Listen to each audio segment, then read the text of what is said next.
Hello students. पिछले video में हमने पार्ट 3 की शुरुआत की थी, जिसका शीर्षक है गोदोहनम अर्थात गाय का दूध दूहना। इसमें हमने पढ़ा था कि मल्लिका अपनी धार्मिक यात्रा करके वापस लौटती है और चंदन उसे शुभ समाचार सुनाता है कि किस प्रकार महोत्सव के लिए उन्हें 300 लीटर दूध की व्यवस्था करनी है। अब हम आगे का भाग देखते हैं। चंदन ग्राम प्रमुखस्य गृहे महोत्सवः मासान्ते भविष्यति तत्र 30 सेटकमितं दुग्धम् अस्माभिः दातव्यम् अस्ति। अर्थात चंदन कहता है, गांव के मुखिया के घर महीने के अंत में महोत्सव होगा, उसमें 300 लीटर दूध हमारे द्वारा दिया जाना है। मल्लिका किंतु एतावन्मात्रं दुग्धं कुतः प्राप्स्यामः। मल्लिका कहती है, किंतु इतना दूध कहाँ से प्राप्त करेंगे। चंदन विचार्य मल्लिके। चंदन कहता है, विचार करो मल्लिका। प्रतिदिनं दोहनं कृत्वा दुग्धं स्थापयामः चेत् तत् सुरक्षितं न तिष्ठति। अर्थात प्रतिदिन दूध का दोहन करके यदि एकत्रित करेंगे तो वह सुरक्षित नहीं रहेगा। अतः एव दुग्ध दोहनम न क्रियते, इसलिए रोजाना दूध का दोहन नहीं करते हैं। उत्सव दिने एव समग्रम दुग्धम ध्योक्षावः, अर्थात उत्सव के दिन ही संपूर्ण दूध का दोहन करेंगे।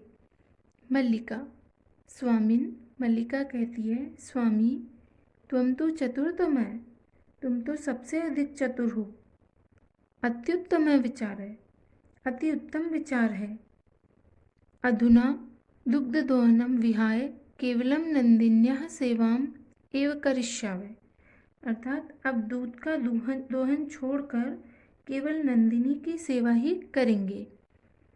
अनेन अधिकाधिकम दुग्धम मासान्ते प्राप्स्यामः, अर्थात इससे अधिक से अधिक दूध महीने के अंत में प्राप्त करेंगे। द्वावेव धेनो सेवायाम निरतो भवतः, अर्थात दोनों ही गाय की सेवा में संलग्न हो जाते हैं।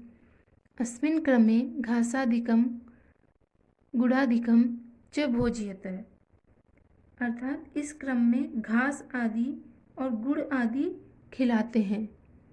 कदाचित विषाणयो तैलम लेप्यत तिलकम धार्यत रात्रो नीराजनेनापि तोष्यत, अर्थात कभी कभी दोनों सींगों पर तेल का लेप करते हैं, तिलक धारण करते हैं और रात में प्रज्वलित दीपक से प्रार्थना करके उसे प्रसन्न करते हैं। चंदन मल्लिके आगच्छ। चंदन कहता है, मल्लिका आओ कुंभकारं प्रति चलावः, अर्थात कुम्हार के पास चलते हैं। दुग्धार्थम पात्र प्रबंधोयपि करणीय, अर्थात दूध के लिए पात्रों का प्रबंध भी करना है। द्वावेव निर्गतौ, दोनों निकल जाते हैं। चतुर्थम दृश्यम, अब है चतुर्थ दृश्य। कुंभकार घट रचनायाम लीना गायति, अर्थात घड़ा बनाने में संलग्न होता हुआ गाता है। ज्ञात्वा इपि जीविका हेतु रचयामि घटानहं जीवनम भंगुरम सर्वयथेश मृत्तिका घटः, अर्थात कुम्हार घड़ा बनाते हुए गा रहा है, जिस प्रकार यह घड़ा टूटकर नष्ट होने वाला है उसी प्रकार सभी का जीवन नष्ट होने वाला है। यह जानकर भी मैं आजीविका के लिए घड़ों का निर्माण करता हूँ। आगे है चंदन है, नमस्कारोमि तात। चंदन कहता है, नमस्कार करता हूँ तात। 15 घटान इच्छामि किम दास्यसि, मैं 15 घड़े चाहता हूँ, क्या दोगे। देवेश कथम न, देवेश कहता है, क्यों नहीं। विक्रयणाय एव एते, ये घड़े बेचने के लिए ही हैं।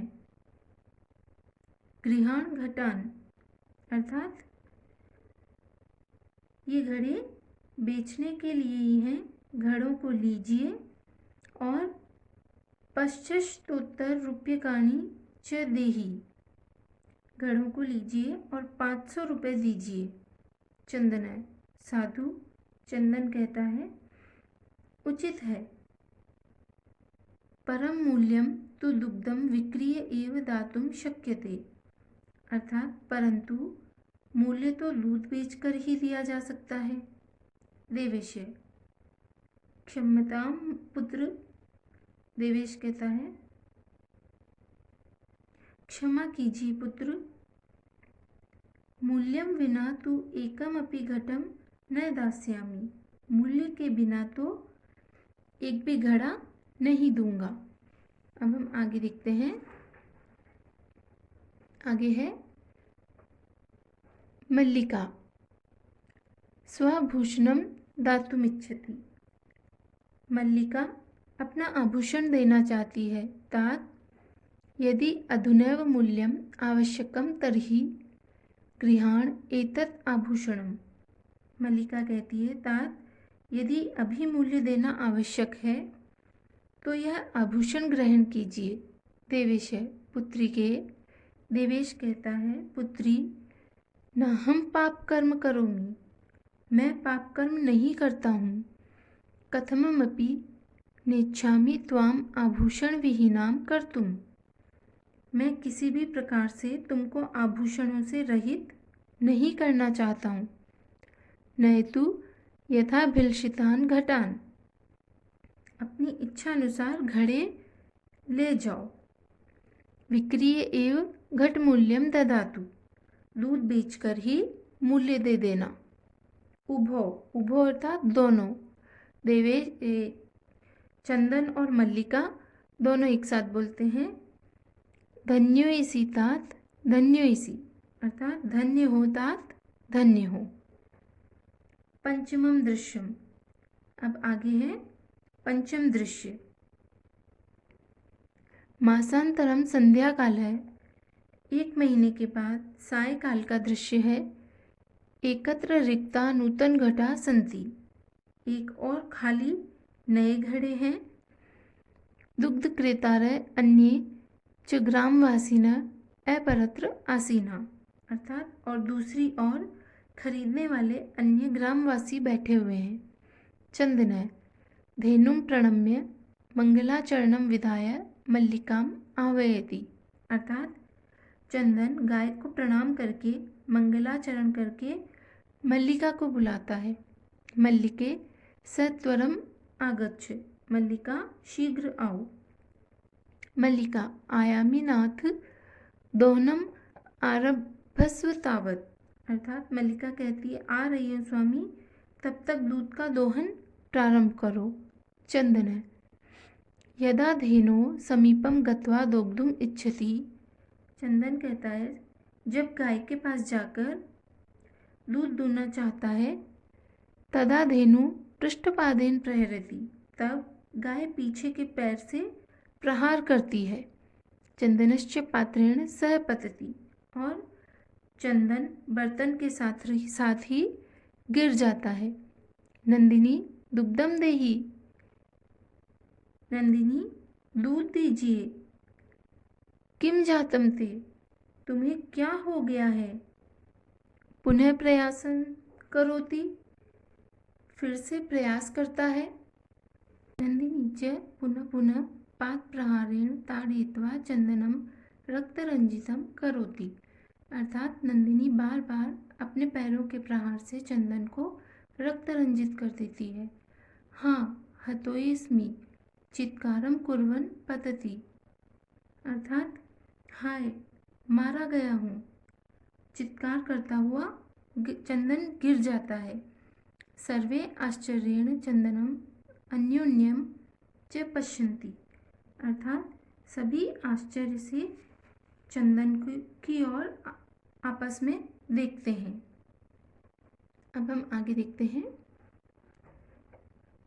आगे है मल्लिका चित्कारं श्रुत्वा झटिति प्रविश्य, अर्थात चित्कार सुनकर मल्लिका शीघ्र प्रवेश करके नाथ किम जातम, स्वामी क्या हुआ, कथम त्वम रक्तरंजित, स्वामी क्या हुआ, किस प्रकार तुम खून से सने हुए हो।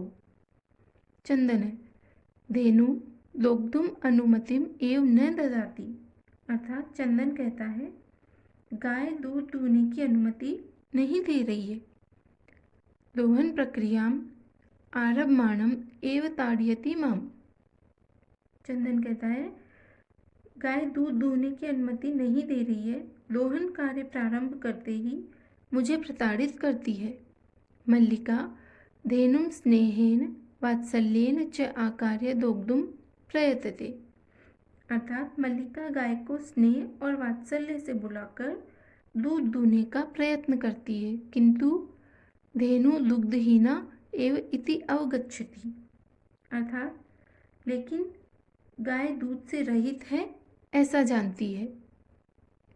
मल्लिका चंदनम प्रति, नाथ मल्लिका चंदन की ओर देखती है और कहती है स्वामी अत्यनुचितम कृतम आवाभ्याम यत्, अर्थात हम दोनों ने अत्यंत अनुचित किया है।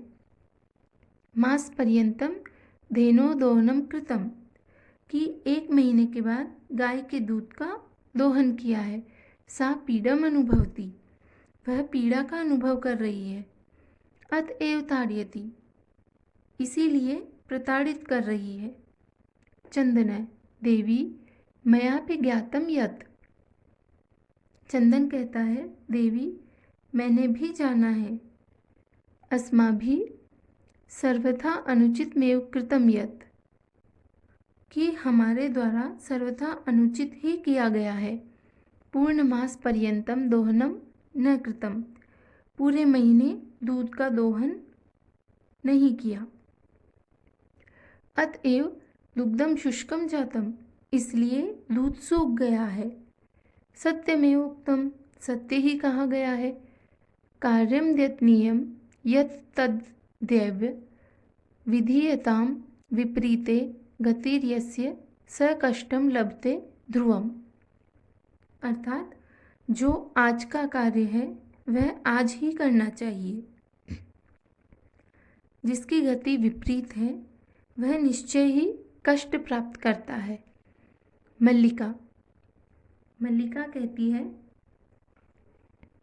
आम भर्त सत्यमेव मयापि पठितम यत्, अर्थात हाँ स्वामी सत्य ही है, मेरे द्वारा भी पढ़ा गया है कि सुविचार्य विधातव्यम कार्यम कल्याणकांक्षिणा यह करोत्य विचारे तत् स विषीदति मानव, अर्थात कल्याण चाहने वाले के द्वारा कार्य को अच्छी प्रकार से विचार करके ही करना चाहिए। जो मनुष्य यह बिना विचार किए करता है वह दुखी हो जाता है, किंतु प्रत्यक्षतया अद्य एव अनुभूतम एतत्, अर्थात किंतु प्रत्यक्ष रूप से आज ही यह अनुभव किया है। सर्वे सभी कहते हैं दिनस्य कार्य तस्मिन्नेव दिने कर्तव्यम, अर्थात दिन का कार्य उसी दिन करना चाहिए। यह एवं न करोति स कष्टम लभते ध्रुवम, अर्थात जो ऐसा नहीं करता है वह निश्चित रूप से कष्ट प्राप्त करता है। जवनिका पत्नम, पर्दा गिरता है, सर्वे मिलित्वा गायन्ति, सभी मिलकर गाते हैं। आदानस्य प्रदानस्य कर्तव्यस्य च कर्मणः क्षिप्रम क्रियमाणस्य कालः पिबति तदृशम, अर्थात शीघ्रता से न करने योग्य आदान प्रदान और करने योग्य कर्म का महत्व समय नष्ट कर देता है। तो स्टूडेंट्स, यह हमने पार्ट 3 की हिंदी पूरी कर ली। आप इसे ध्यान से पढ़ें, समझें। धन्यवाद।